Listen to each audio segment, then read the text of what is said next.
Hey there, fellow social media brethren. Today, I want to discuss a topic that hits close to home for many of us. The pot belly.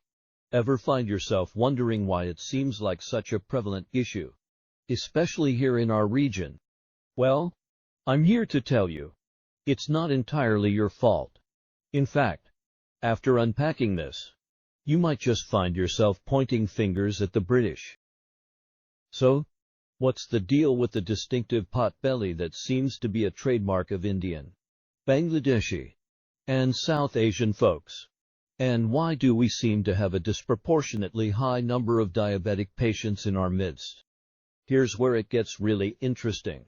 All these physical quirks can actually be traced back to a significant event: the famine that ravaged our lands during the British Raj of 1877. Yes, that's right. That moment in history left such an indelible mark on our DNA that it changed the way our bodies function.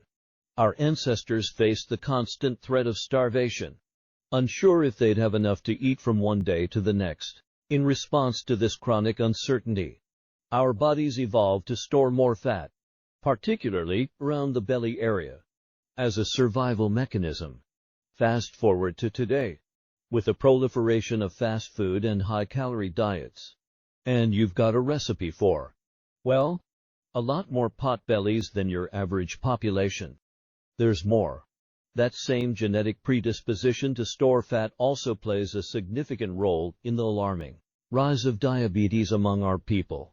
Combine our carb-heavy diets with our body's natural inclination to hoard fat, and you've got a perfect storm brewing.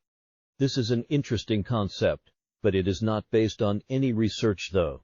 This physical attributes that we have can be attributed to a combination of biological and lifestyle factors. South Asians are predisposed to diabetes due to factors such as increased insulin resistance, higher visceral adiposity, impaired cell function, and certain genetic polymorphisms. Additionally, South Asians have a high prevalence of type 2 diabetes, even at a lower BMI, which is hypothesized to be due to reduced beta cell function, impaired insulin action owing to low lean mass, and ectopic fat deposition in the liver and muscle. Furthermore, South Asians have a higher risk of type 2 diabetes due to factors such as higher levels of refined carbohydrates, saturated fats, and trans fats in their diet, as well as lower physical activity levels compared to other ethnic groups. It's also important to note that South Asians are up to 4 times more likely to have type 2 diabetes than people of other ethnic backgrounds, even if they are not overweight. Additionally, research suggests that South Asians have low lean tissue mass relative to height, which contributes to their elevated type 2 diabetes susceptibility. So this is not solely the fault of British. While the historical event may have had an impact on genetic predispositions, our own diet, lifestyle factors also contributes to this body type and risk of diabetes.